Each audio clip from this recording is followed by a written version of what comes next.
ओम शांति। आज 24 सितंबर 2021 है और हम सभी इस आत्मा की पढ़ाई को पढ़ने के लिए बैठे हैं उस बाप से जो नर से हमें नारायण और कृष्ण बनाते हैं, जो नारी से लक्ष्मी और राधे बनाने हमें आए हैं, जो योग और ज्ञान के द्वारा हमें ये बनाते हैं। बाप जो राजाओं का राजा और प्रिंस का प्रिंस हमें बनाते हैं, वह भगवान ही अब हमें आकर राजयोग सिखलाते हैं।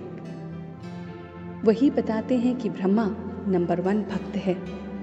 बाप बच्चों के अब संपूर्ण निर्विकारी बनने का रास्ता बताते हैं।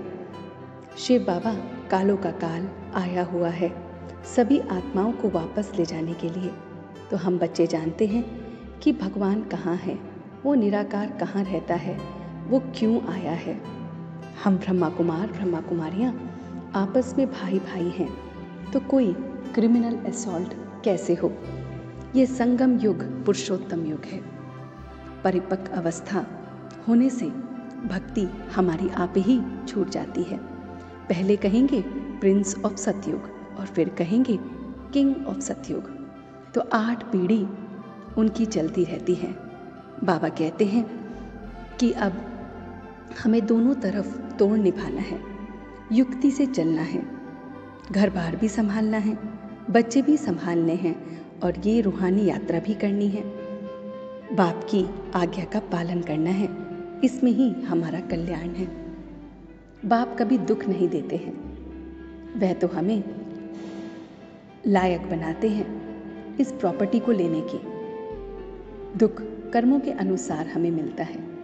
मित्र संबंधी को हमें युक्ति युक्त होकर सब कुछ समझाना है कि बाप को याद करो।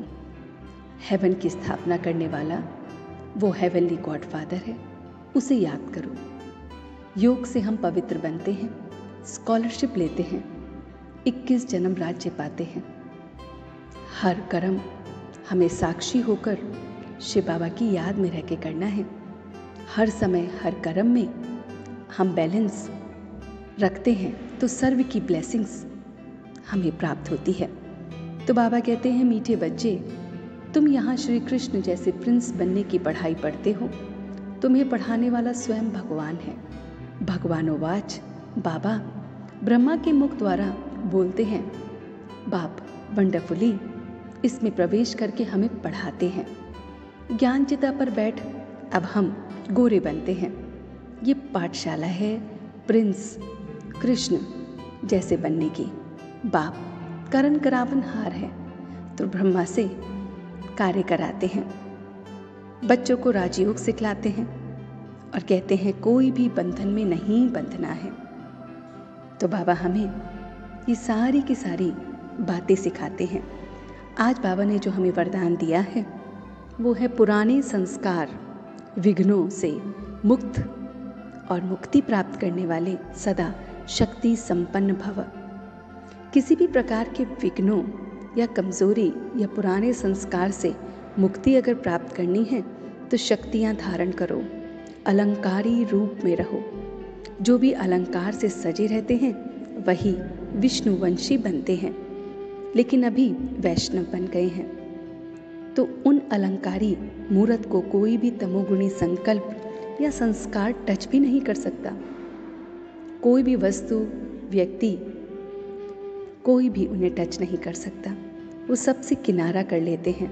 कारणे अकारणे भी कोई टच नहीं कर सकता। तो बाबा ने आज हमें ये पूरा ज्ञान दिया है। चलते हैं कुछ पल के लिए बाबा के पास और देखते हैं ये रूहानी सफ़र कि किस तरह से वो मेरा मीठा बाबा आकर मुझे ज्ञान देता है। वो मेरा मीठा बाबा ये मीठी मीठी पढ़ाई पढ़ाता है जिससे मैं प्रिंस और प्रिंसेस बनती हूँ। मैं राधे और कृष्ण, नर से नारायण, नारी से लक्ष्मी बनती हूँ। मैं हर पल हर समय हर कर्म में बैलेंस रखने वाली आत्मा हूँ, इसीलिए सर्व की ब्लेसिंग्स मिलती है। मैं शक्ति स्वरूप हूँ, इसलिए कोई भी तमोगुणी संकल्प, तमोगुणी संस्कार, अकारणे कारणे मुझे टच नहीं कर सकता। मैं अलंकारी मूर्त हूँ, अलंकार से सजी हुई हमेशा, इसलिए कोई मुझे टच नहीं कर सकता। कोई भी बात मेरे मार्ग में विघ्न नहीं डाल सकती। मैं शक्ति स्वरूप आत्मा हूँ। इस रूहानी पाठशाला में रूहानी बाप से पढ़कर मैं ज्ञान चिता पर बैठ गोरी हो गई हूँ, और अब मैं तहे दिल से उसे याद करते हुए, हर कर्म को साक्षी होकर देखते हुए योग से स्कॉलरशिप ले रही हूँ और सबकी सेवा कर रही हूँ। सबको युक्ति युक्त बाप का परिचय दे रही हूँ, और अब मैं सच्चे दिल से उसका शुक्रिया अदा कर रही हूँ। हम सब रूहानी बच्चे मिलकर अपने रूहानी बाप दादा को याद, प्यार और गुड मॉर्निंग करते हैं। गुड मॉर्निंग जी, गुड मॉर्निंग, गुड मॉर्निंग। शुक्रिया बाबा, शुक्रिया। वाह बाबा, वाह वाह बच्चे, वाह वाह मैं आत्मा, वाह ड्रामा, वाह।